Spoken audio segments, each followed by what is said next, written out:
So a recent article just came out about more and more home buyers that are blaming their real estate agents, hauling them into court and suing them. And so let me break down this article and then I'll give you my thoughts, my opinion on more lawsuits coming up from the consumers suing their real estate agents. So here's what the article said. The freewheeling era of waived inspections may be coming to an end as the growing number of recent homeowners are pointing the finger at the real estate agents in court. So Victor Insurance Managers, who's a large underwriting firm, reports that it saw a 9% increase in E&O lawsuits against real estate professionals in 2022. These lawsuits have also become higher stakes ordeals in the recent months, running an agent or brokerage on average $39,000 in losing a case like this. So that's 13% higher than it was in 2021. The housing market has since come down off its roaring highs in 2021 and early 2022. That peak spurred by historical low mortgage rates and a frenzy of buyer demand. And buyers, in their desperation to land a home, often waived protection contingencies, such as those allowing them to back out of the contract after a troubling inspection. In some of these cases, there were buyers that were suing their agent or their broker that had them waive their buyer's inspection contingency that later discovered an issue with the property, as an attorney told this publication. So here's what that attorney said. They said, people are already thinking they have overpaid for their home as a result of the hot real estate market over the past couple of years. And then a water heater breaks when they start renovating the basement and they find mold. So they're having buyer's remorse. They're upset and they want someone to pay for this. So let's talk about this. Let me unpack this and give you my kind of thoughts. I think that there's two sides certainly to this argument. One is that, of course, during the last 2 or 3 years of this real estate market and this hot seller's market, there's a lot of emotions when it comes to these buyers trying to get into a home that they love. There's a lot of emotion with a lot of brand new real estate agents that also are bringing their own set of emotion into the transaction, into the experience. And there's a lot of back and forth. There's a lot of communication on, hey, here's what we need to do. And I'm sure that, to be fair, that there is some guidance or miscommunication or things that are lost in translation where the buyers maybe in the heat of the moment aren't realizing what's really happening. They're kind of just going with the flow, doing what their agent's telling them to do. They find themselves in a position where they're waiving an inspection contingency, where if circumstances were different, maybe they wouldn't have done that. I'm sure that has happened. Now, the counter argument to that is that the person who is writing the offer, just like the other lawsuits with sellers that are suing the real estate industry for paying real estate commissions, these buyers are also agreeing to it up front and they have choice. They're signing a contract. Yes, I am comfortable waiving my inspection contingency. And they have a legal document outlining that agreement and that commitment. And so the counter argument to that is, well, wait a minute, this is what you agreed to. This is why we have a legal contract. And when those legal contracts are presented in court to a judge and the judge says, well, Mr. and Mrs. Buyer, on February 4th, 2021, you had signed this legal contract that outlined you were going to waive the inspection contingency in your hopes to have the seller accept your offer. Is this your signature? And if the buyer says, well, yes, Mr. Judge, that is my signature, that's pretty difficult to argue. And so certainly I can understand it from the perspective of the consumer to say, well, maybe you can claim, I didn't know that's what that meant, or I should have been warned about this, or now only later do I find out there's this huge problem. Now it brings up all kinds of emotion and I want someone else to pay for this. Naturally, that's what humans do. So I understand the consumer being upset. I'm not a judge. I'm not an attorney. I'm giving you kind of just the two sides of this. So when it comes to this report that just got released, it's easy, I think, for real estate agents to claim like, well,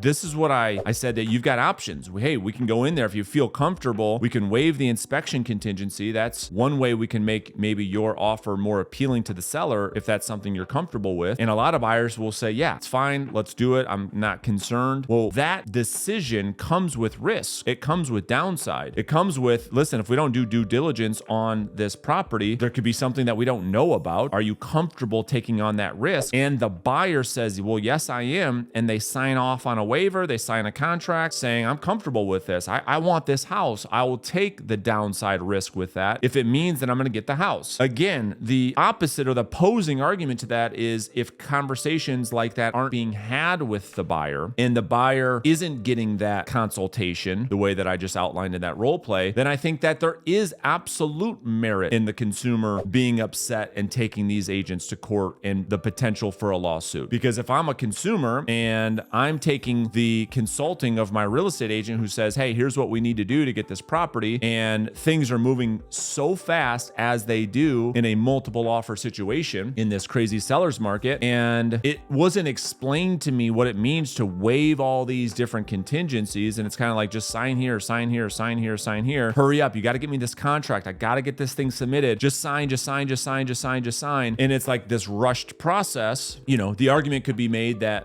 certainly should you read what you're signing? Of course. But the argument I think that an attorney could make is, and this is, again, I'm not an attorney, but the argument that could be made is my client was pressured into this because the situation was of high pressure. And so the agent applied unnecessary pressure to have my client sign this contract, unknowing that they were waiving this contingency. And now here we are with this massive mold issue in the basement. They had the opportunity to inspect the property. That certainly this would have come up as a result of the inspection. So now there's some exposure. There's $45,000 of exposure here that my client wants to be reimbursed for. And that is the basis of the lawsuit. So I think that there's a lot of nuance and there's a lot of different details that have to be discovered in cases like this. I'm not a huge proponent in people not taking responsibility for their own decisions, and through that decision-making process of not being responsible almost as like a victim, and you're just not willing to accept the result of those bad decisions. I think that's one thing. And then the other side of it is if maybe somebody was taken advantage of, then that's a whole nother thing. And so depending on the chicken or the egg, certainly if someone's claiming to be a victim from the standpoint of, yeah, you agreed to this. We talked about this. You told me, what do I have to do to get this property to make my offer stand out? And I presented you with some options, and some of those options were we could waive the inspection contingency. And you told me, absolutely, let's do that. I'm pretty handy. I'm not worried about anything. And we have an agreement around that. I don't know if there's a lot of room for that person to then come back and be upset because now that you found something, now you want to come back and put that on me when we talked about that being a potential downside. I don't buy into that, but I do think that there's some merit for the other side. So anyway, those are the two sides of this argument. It'll be interesting to see what happens, but I think the bigger story here is just the fact that this divide continues from what it appears to be growing from this consumer sentiment on the real estate agent community. And that's probably the bigger story that I think that is the important thing to pay attention to, that us as real estate agents in this industry, we have to continue to provide value to our consumers. And otherwise, if we don't continue to put their priorities and their needs ahead of our own, that this great industry is at great risk. And I think that's the bigger story that we've got to pay attention to.